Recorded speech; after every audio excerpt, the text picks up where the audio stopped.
One night, while having dinner, my husband looked at me and said, "From now on, you have to pay half of everything.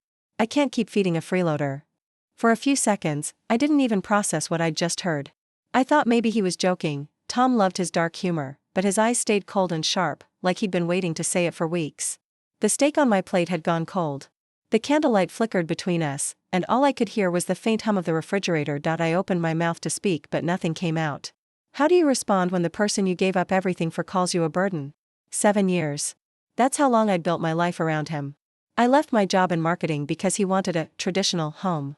He said he'd take care of me, that I didn't need to worry about money, that our relationship was a team.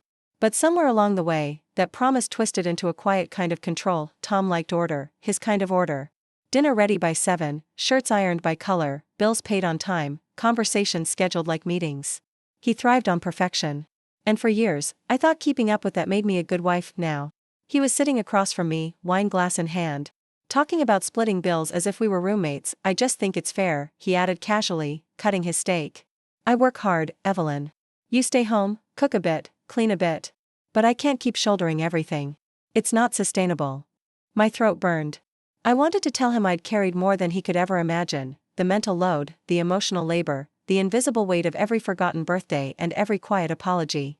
But I said nothing. Instead, I forced a smile. "All right," I said softly. "Half of everything." He looked surprised, maybe even pleased, as if he'd won something. "Good," he replied, leaning back. "It's about time we lived like adults." I nodded, though my heart was pounding so hard I thought it might break through my ribs. In that moment, something inside me cracked, not from anger, but from realization. I wasn't his partner anymore. I was an expense he wanted to minimize. After dinner, I cleared the plates, washed the dishes, wiped the table. Tom went to his office, humming like nothing had happened. When I crawled into bed later that night, the pillow beside me was empty. He was still in his office, probably watching market charts, sipping his scotch. I stared at the ceiling and whispered to myself, "Half of everything." The phrase echoed in my head until sleep finally claimed me. Half of everything. Fine. I'd give him exactly that, not a cent more. Not a piece of myself more, either. I used to think our marriage was built on love. Looking back, I realize it was built on my silence. When I met Tom 8 years ago, he was everything I thought I wanted: confident, successful, the kind of man who looked like he had life all figured out. I was 25, working as a marketing associate at a startup. And he swept in like a storm: dinners at rooftop restaurants, weekend getaways, and long talks about our future. He said, "You don't have to work so hard, Evelyn. I'll take care of you. Focus on building a home, that's what truly matters." And I believed him. I left my job a year after our wedding, telling myself it was temporary, just until we had kids. But the years passed. There were no children, just expectations, his and his mother's. Evelyn Bennett, the housewife. The woman who made everything look perfect but was invisible inside her own home. Tom's mother, Patricia, adored her son and treated me like a project, someone who needed to learn how to be a real wife. She'd say things like, "Tom works so hard, dear. You should make sure his evenings are peaceful." And I did. Every night, I'd prepare dinner, light candles, wait for him to come home. Sometimes he'd smile.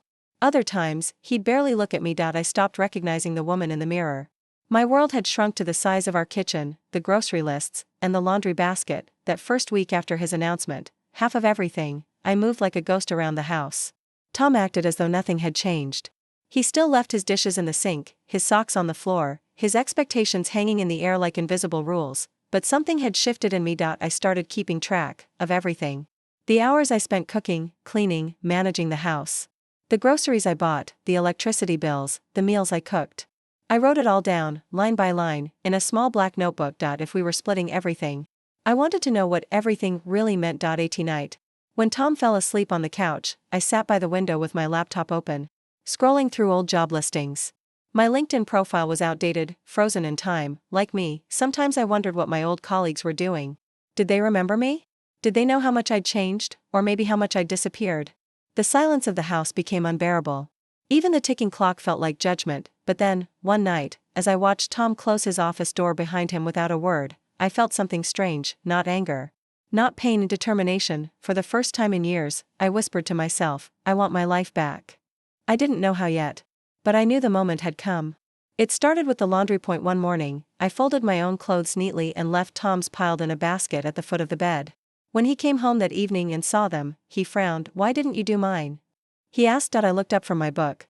Because you said we're splitting everything. So, I figured I'd do my half. He blinked, as if he hadn't thought his words would echo back at him like that.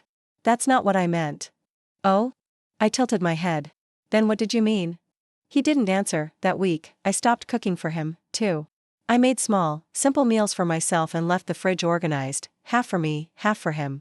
When he opened it one night and found nothing but his raw groceries untouched, he called out, irritated, Evelyn.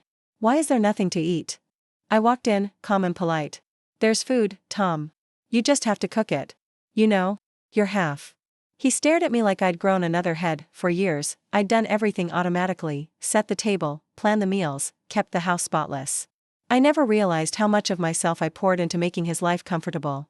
And now that I'd stopped, the silence in our home grew thicker every day. He started coming home later, eating takeout, muttering things under his breath about how immature I was being. I didn't argue. I didn't even raise my voice. Instead, I kept my notebook. I logged every expense, groceries, utilities, even the detergent I used for my laundry. When the electricity bill arrived, I highlighted the total and left it on the counter with a sticky note, your half, $78.40. Tom scoffed when he saw it. This is ridiculous. What's ridiculous, I replied, is pretending that partnership only exists when it benefits one person. He didn't like that answer. For the first time, I saw uncertainty flicker behind his eyes. Meanwhile, something inside me began to bloom again, a small, fragile spark of independence. I started waking up early to go for walks. I'd forgotten how it felt to breathe in cold morning air, to move my body just for me.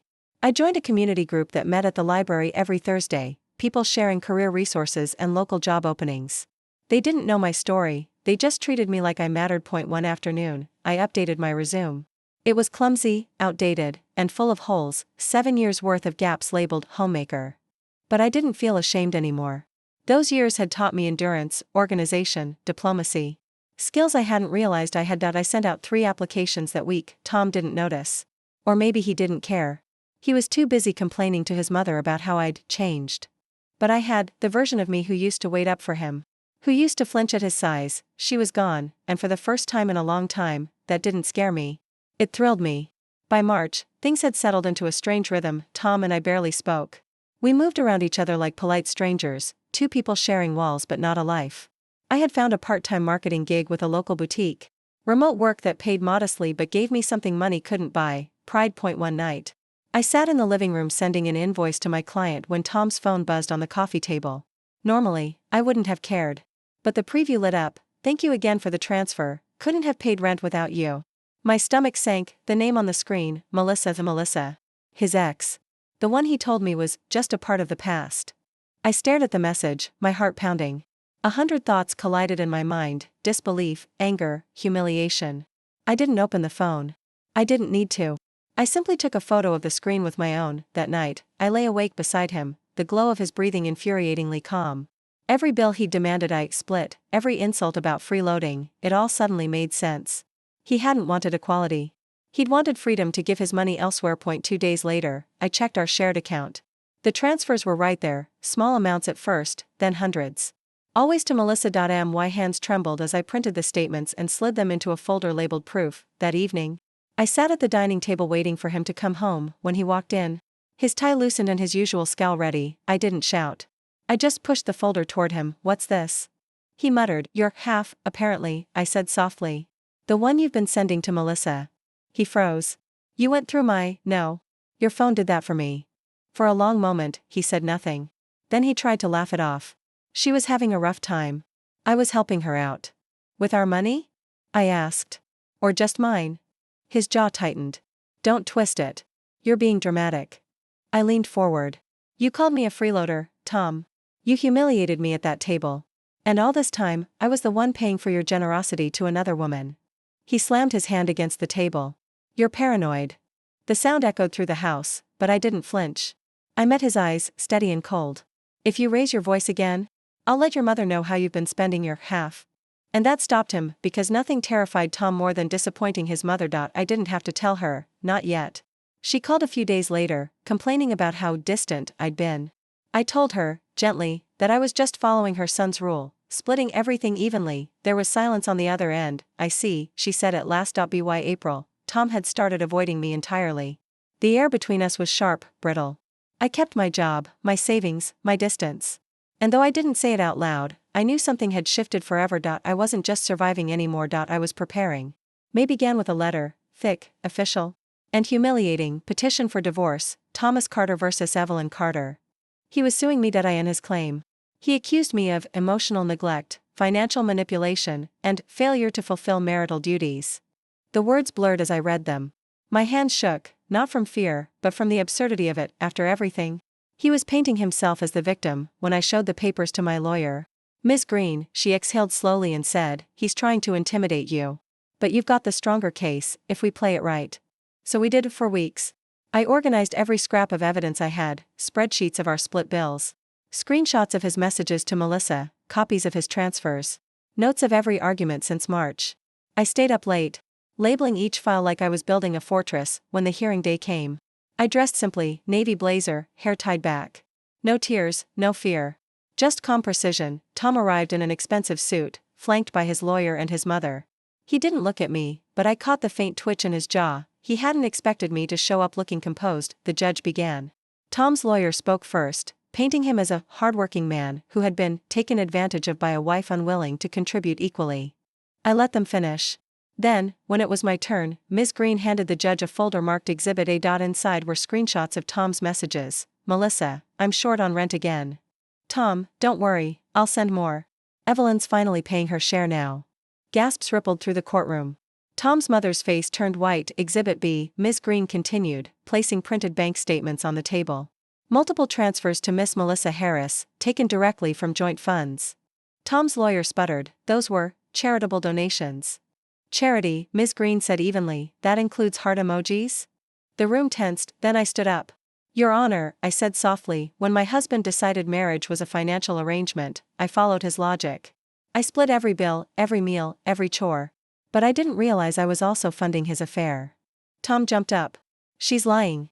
The judge raised a hand. "Mr. Carter, sit down." The silence that followed was thick and heavy, the kind that only truth can create. When the session ended, the judge ruled in my favor. The house remained mine, alimony denied to Tom, and my financial independence recognized. As the gavel fell, Tom stood frozen, face pale, hands clenched. His mother turned to me quietly and said, "I'm sorry. I didn't know." I nodded. Neither did I. Outside the courthouse, I felt the air hit my lungs like sunlight after a storm. My lawyer smiled. "You did it." But it didn't feel like victory. It felt like release. After years of shrinking myself to fit his world, I had finally stepped out of it, and into my own. June arrived quietly. No more court dates, no more lawyers, no more waiting for the next blow. Just silence, the kind of silence that used to scare me. Now felt sacred. I started my mornings with coffee on the porch, the sunlight touching the rim of my mug. For the first time in years, I didn't rush to check Tom's calendar, his meals, his moods. I only had to care about mine. The first thing I did was reopen my old LinkedIn account. My fingers trembled a little as I wrote the words, "marketing strategist. Available for freelance work." It didn't take long. Within weeks, a small eco-brand hired me to manage their digital campaigns. They didn't know my story, they only saw my skill, my passion, my drive. The first paycheck I received felt like air filling my lungs after years underwater. I bought myself a little potted plant and placed it on the desk. For new beginnings, I whispered, but the past, as it often does, tried to crawl back. One evening, my phone buzzed. "Tom." I hesitated, then picked up. His voice was tired, softer than I remembered. "Evelyn? I just wanted to say I'm sorry. I lost everything. I miss you." I closed my eyes. For a moment, old habits stirred, the part of me that once wanted to fix, to forgive, but then I looked around, my cozy apartment, the quiet, the peace. "You didn't lose everything, Tom," I said gently. "You just lost control.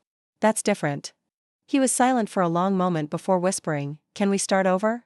"No," I said, not cruelly, just honestly. "I've already started over. Without you." When the call ended, I didn't cry. I didn't shake. I just breathed deeply. The next morning, I met Vanessa, the friend who'd been there through it all, for brunch. She grinned when she saw me. "You look happy," she said. "Surprised?" "I am," I answered, and realized it was true. That weekend, I volunteered to help design a community garden project, something I'd always wanted to do. Surrounded by people laughing, planting, building something new from dirt and sunlight, I felt alive again. At one point, a little girl offered me a sunflower seedling. "You have to water it every day," she said seriously. I smiled. "I will." That night, I placed the seedling by my window, next to my plant from the office. Two small pieces of life, growing, quietly, just like me. Before bed, I caught my reflection in the mirror. Not the tired housewife I used to be. Not the victim of betrayal, just me, and for the first time in 7 years, that was enough. 6 months later, I stood on the balcony of my new apartment, watching the city wake up below. The sun stretched across the skyline like a promise, soft, golden, full of quiet power. My life looked nothing like it did a year ago. And that's exactly what made it beautiful. Every morning, I brewed my own coffee, fed the cat I'd adopted, a tiny, feisty tabby named Luna, and sat by the window answering client emails. My work was thriving. Word had spread about my creativity and reliability. But more than that, I was thriving. People often say healing feels like fireworks, loud, dramatic, full of sparks. But mine felt like breathing again after forgetting how. There were still days when I thought about Tom, not with anger, but with a strange sort of gratitude. Because if he hadn't broken me, I would never have rebuilt myself. One Sunday afternoon, I walked past our old house. It was for sale now, a signboard out front, the lawn overgrown. I paused for a second, then smiled. That house had once been a cage. Now, it was just wood and brick. My phone buzzed with a new message. Vanessa again, brunch this weekend? You're bringing dessert this time. I laughed out loud. Deal, I texted back. Life wasn't perfect, but it was mine. Every choice, every mistake, every moment of peace, all of it belonged to me now. That night, I sat by the balcony with a glass of wine, Luna curled on my lap. The sunflower I'd planted months ago had grown tall. Leaning toward the moonlight, I thought about everything I'd learned, about love, power, and the lies we tell ourselves to keep the peace. For years, I believed that being loved meant being needed. That sacrifice made me worthy. That quietness kept the peace. But the truth is, real love never asks you to disappear to make someone else comfortable. I whispered it aloud, like a vow to myself. I don't need to be saved. I just need to be seen. Somewhere deep inside, I felt the final knot untie, that old ache of not being enough. It dissolved into something warm, almost luminous. Before heading to bed, I opened my journal, the one I'd started right after the divorce, and wrote a single line: freedom isn't walking away from someone. It's walking back to yourself. I closed the book, turned off the light, and for the first time in years, I slept without dreams, not because I had none left, but because I was finally living them.